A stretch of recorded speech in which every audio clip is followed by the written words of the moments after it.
confession. So that will be the next few Wednesdays, beginning this coming Wednesday from 5 to 6:30 p.m.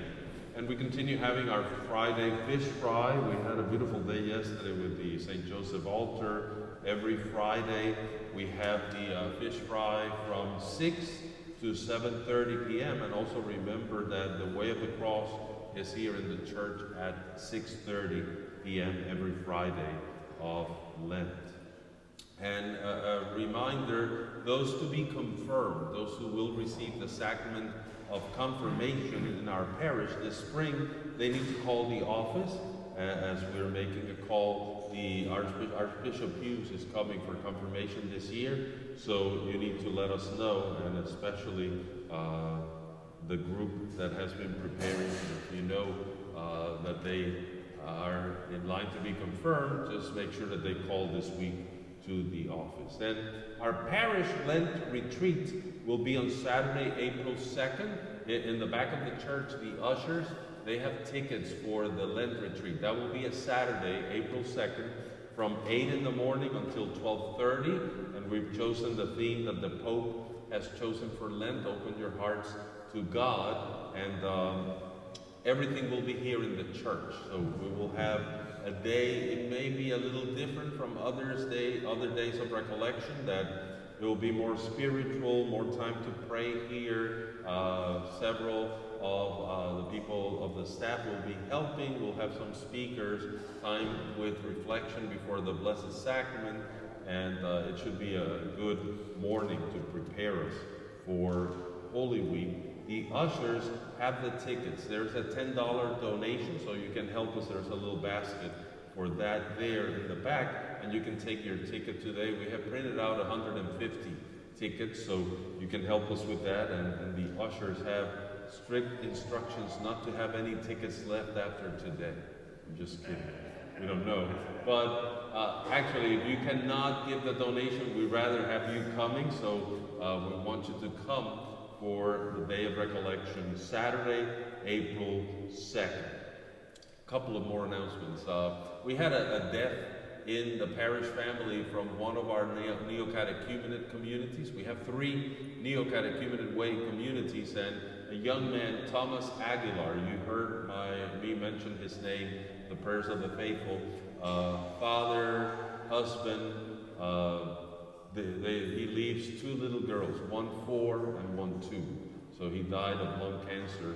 And I was talking earlier in the week to our thing, and I think it's the first, since I've been pastor here, it's the first neo-catechumenate way active member of that community that dies. And it happens to be a young man, so it's a sad situation, even though in faith we know that he is not suffering, and we pray that he is with God. And there will be a funeral this week at some point. Thomas and Saskia, that's his wife, Thomas was the one who died.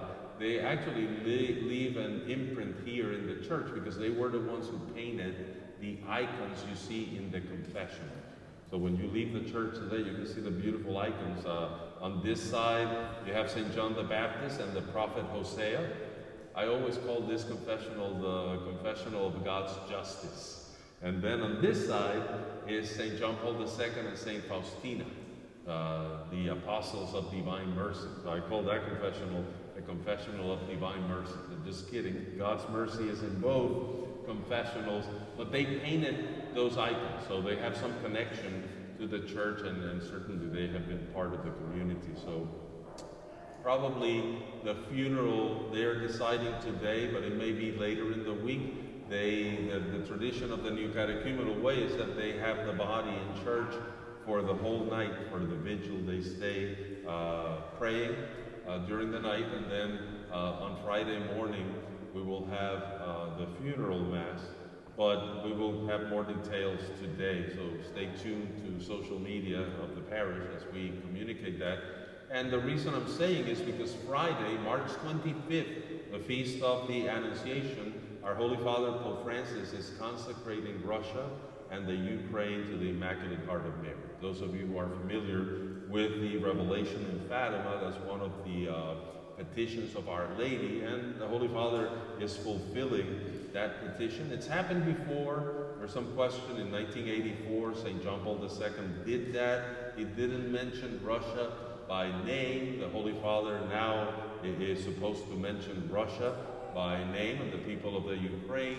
And he's asking, like Our Lady requested, all the bishops of the world to do it in unison with him. So he's fulfilled that requirement as well. And actually, he's included pastors as well. He's included the bishops and priests that would like to join him in that consecration. In his official letter, he asked for that. So it's a possibility that Friday, Roman time is 5 p.m., here is 11 a.m. Rome is 6 hours ahead of us, so the Pope will be doing it during a penance service, and there's a possibility that we may be able to broadcast that at 11 a.m. here in one of our buildings, and then be able, it only takes like 30 seconds to do that prayer of consecration, to have me join the Pope in that consecration of Russia and the Ukraine. And we pray especially for the people there. You know, the people in Ukraine obviously are suffering from the war. We pray for a change of heart. The people of Russia, they suffer as well. And the Holy Father obviously is requesting the end of this war and the end of suffering of so many people that have been affected. And you know, the whole world basically. You know the economy, we're all interconnected. So there's going to be an effect in all the world. So we pray for that this Friday. So keep that in mind, and we'll keep you posted as to what happens this week. If you want to join us, you can come hopefully Friday morning at 11, and probably we'll begin a little time before that to get ready for the broadcast of the Pope doing that from Rome. Let us stand as we conclude